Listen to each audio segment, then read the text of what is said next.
Hello and welcome to this week's edition of Newsgram.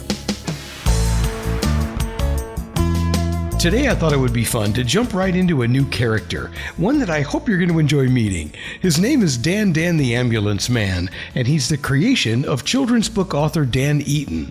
Now Dan is always ready to assist those in need, whether it's at a football game, a theme park, or just during any everyday situation.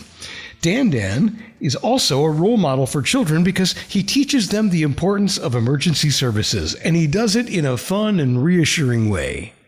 The reason why I wanted to do it this way is because not many people know, particularly young children, and also parents as well, they don't know what paramedics do. They go to casualties when they get injured or ill. They treat whatever they find, and then they take you off to hospital. That simple explanation, it's perfect for young children. And Paul should know, he served as a healthcare professional in the West Midlands in England with extensive experience in emergency services. What I wanted to bring with the books is that paramedics and doctors aren't nasty ogres, that they're there to help. In the 4 years that I was a paramedic, I dealt with loads of children.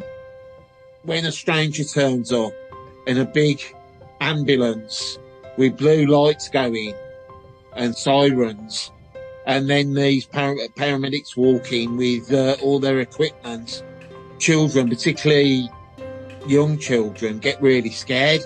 They don't know what's happening. They don't know what the paramedics are going to do. And not only that, I wanted to bring that point home for the parents as well. When I've dealt with children in the home, the parents, particularly if it's a serious case, the parents get really scared as well. Drawing from his background in emergency care, Paul Eaton didn't just create Dan the Ambulance Man. He built an entire series of children's books that offer real insight into the world of emergency responders.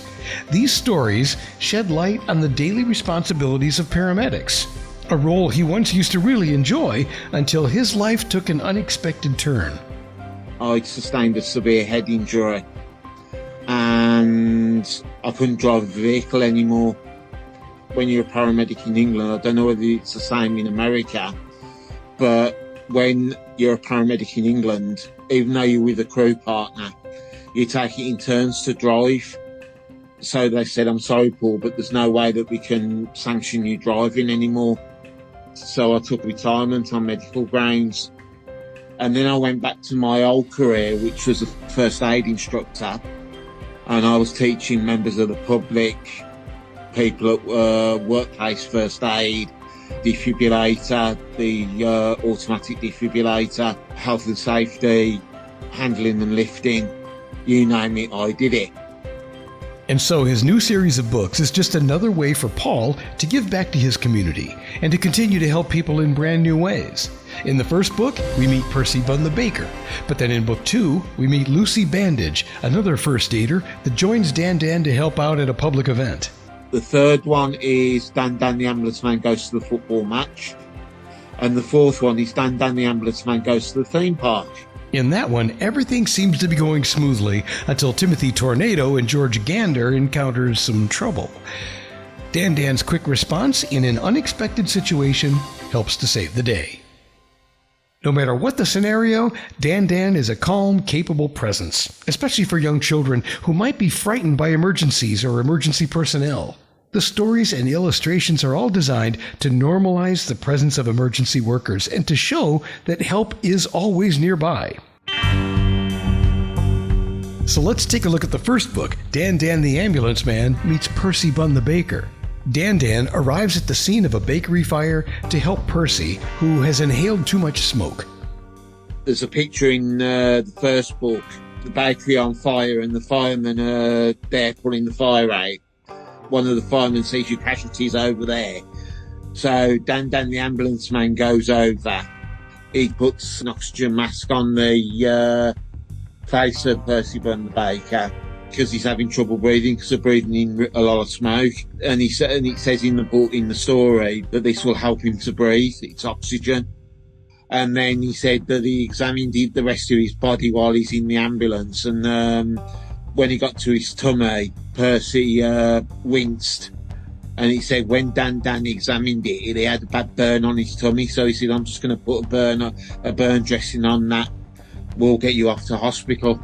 The next scene is where they arrive at hospital. Dan, the ambulance man's wheeling the casualty in. There's a drawing of the doctor as well.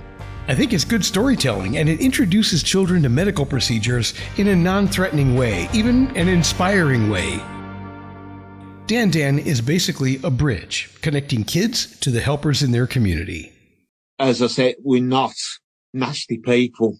We're not out to cause harm. We're there to help and take them to hospital if they need to go to hospital. Also, maybe if it inspires a young child now to be a paramedic, a doctor, or a nurse, then those are the points that I wanted to bring across. So whether it's a bump, a burn, or just a scary moment, Dan the ambulance man reminds kids that help is on the way, and it often comes with kindness, calm, and a little bit of courage. All of Paul Eaton's books are now available online, and we've put some links for you in the show's description to make it easier. Stay safe out there, and remember that help is always on the way. And most of all, thanks for listening to this edition of Newsgram from webtalkradio.com.